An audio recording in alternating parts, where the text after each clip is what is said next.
Programa 27. ¿Cómo funciona una hidroeléctrica?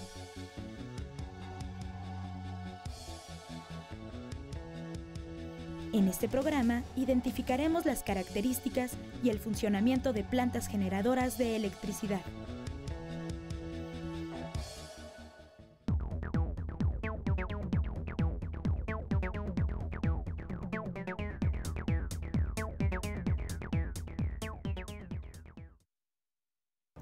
Para muchas de las actividades que realizamos se requiere energía eléctrica. ¿En dónde y cómo se genera la electricidad en México? Acompáñenme a ver la siguiente cápsula. En el año de 1937, en nuestro país, había un poco más de 18 millones de habitantes y menos del 40% contaba con servicio de energía eléctrica. Ante esta situación, se decidió crear la Comisión Federal de Electricidad para coordinar la construcción de plantas generadoras de electricidad.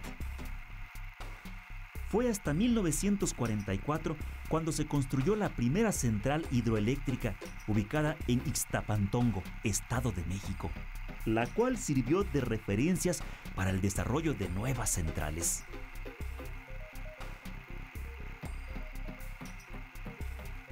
Desde su fundación, la Comisión Federal de Electricidad ha realizado un sinnúmero de obras que han impulsado el desarrollo de nuestro país.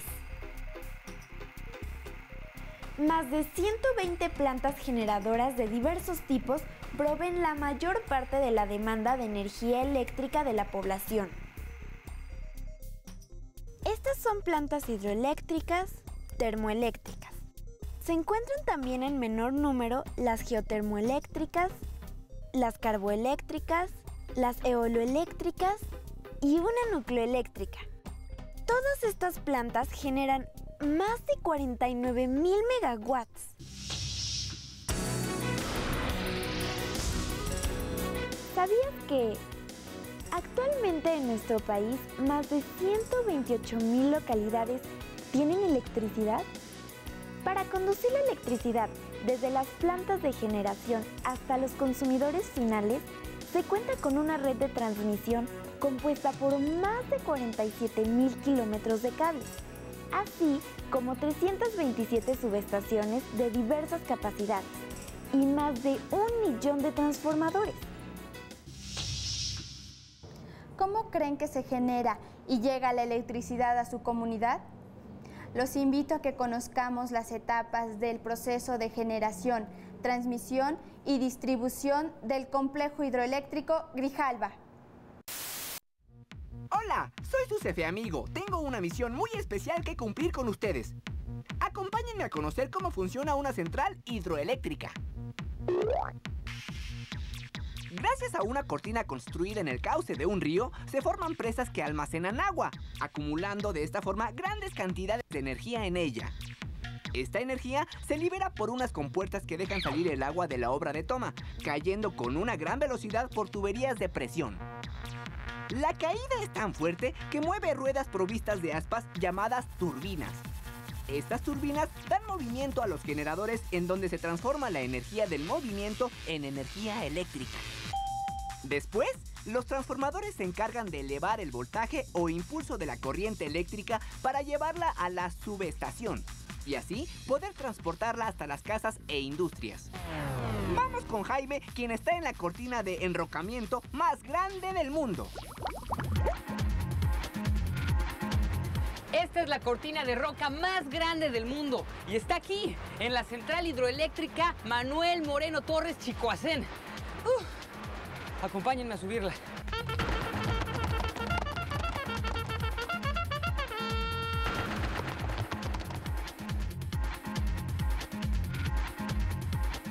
Esta cortina está hecha de corazón de arcilla, que es un material impermeable, y mide 262 metros de altura, casi lo mismo que 26 autobuses formados en línea recta.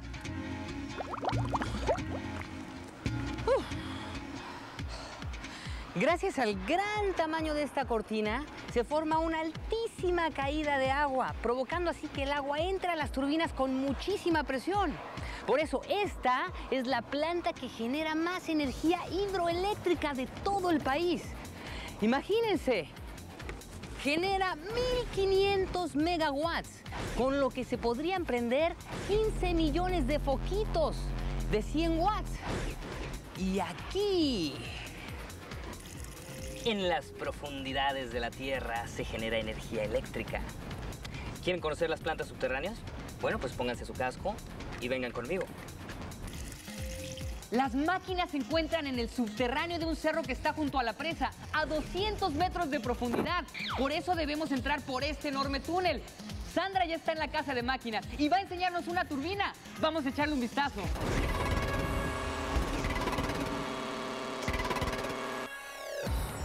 Esta turbina funciona muy parecido a la turbina que nos mostró Amperix y es totalmente igual a las turbinas que se encuentran instaladas en la planta. Fíjense muy bien, el agua llega hasta las turbinas y golpea con tanta fuerza en sus aspas o álabes que logra que la turbina gire. La velocidad a la que giran los rotores de estas turbinas es aproximadamente de 126 revoluciones por minuto. Imagínense. Claro que todas estas máquinas pues requieren de mantenimiento, así es que se utiliza una enorme grúa para poderlas mover, como esta que tenemos aquí arriba. Los equipos que se utilizan en la planta pesan muchas toneladas, por eso se utilizan grúas en el mantenimiento de las turbinas y los generadores. Voy a enseñarles cómo son estas máquinas vistas desde arriba.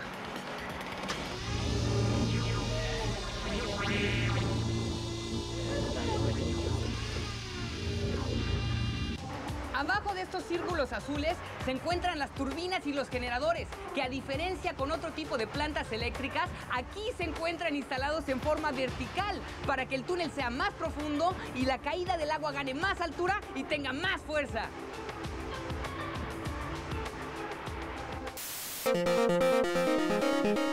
En nuestro país, el mayor porcentaje de energía eléctrica es generado por las centrales termoeléctricas y las hidroeléctricas. El funcionamiento de cada una es diferente. En ambas se usa un generador eléctrico.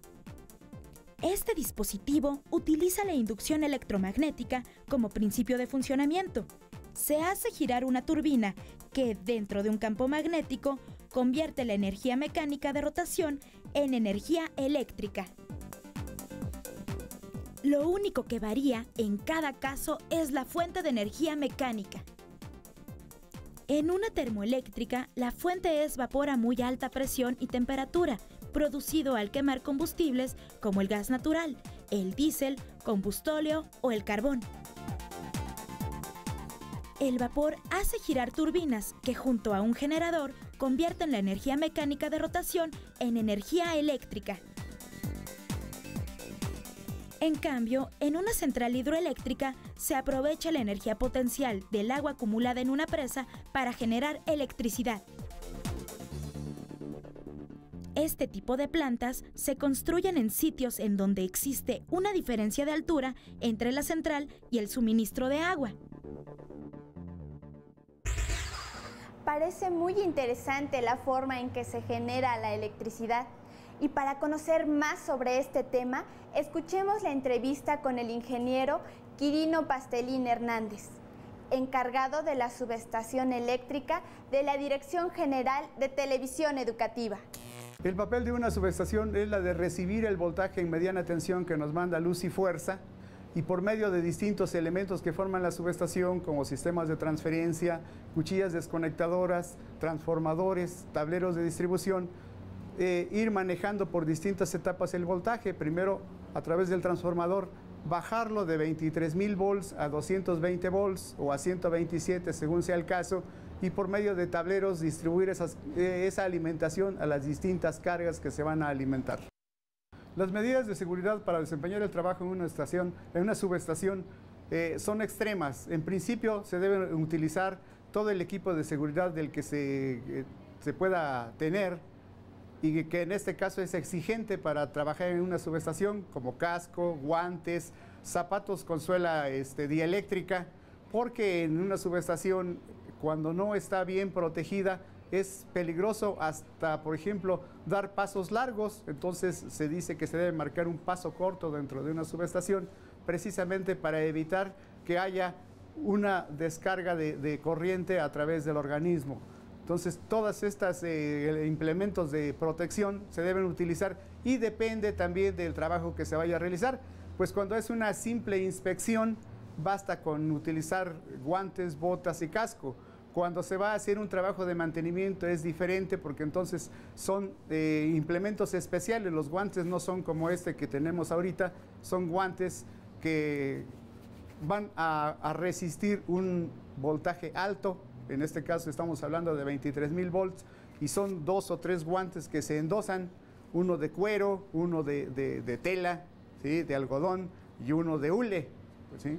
Entonces esos son los que se utilizan para poder trabajar, aparte de las precauciones que hay que tomar en aterrizar de manera correcta los equipos que se manejan, como los transformadores, que es el que puede generar un accidente, sobre todo cuando no se aterriza, y las cargas estáticas que mantienen pueden llegar incluso a matar a una persona. Y entonces hay que tomar todas esas precauciones para poder trabajar al hacer mantenimiento en un transformador. En nuestro país existen otro tipo de plantas que generan electricidad.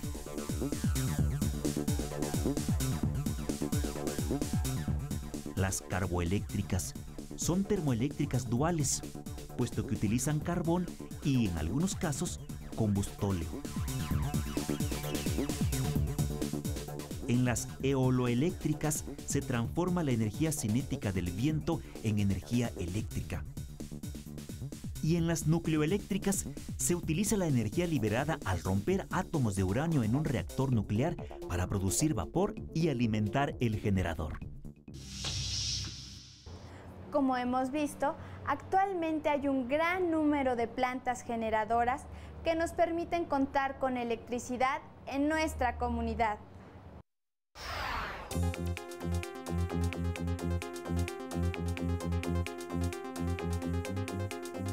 ¿Cuál es el impacto ambiental de las centrales termoeléctricas, hidroeléctricas y nucleoeléctricas?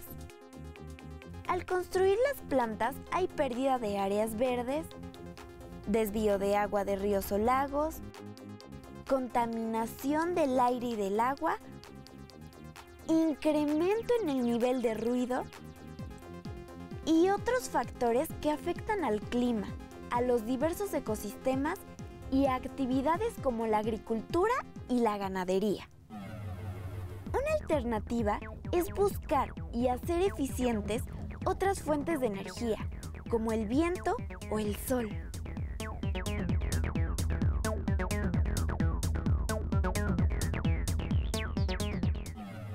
Actualmente, muchas personas y organizaciones se han dado a la tarea de crear propuestas innovadoras que ayuden a la producción de energía eléctrica, reduciendo el impacto ambiental.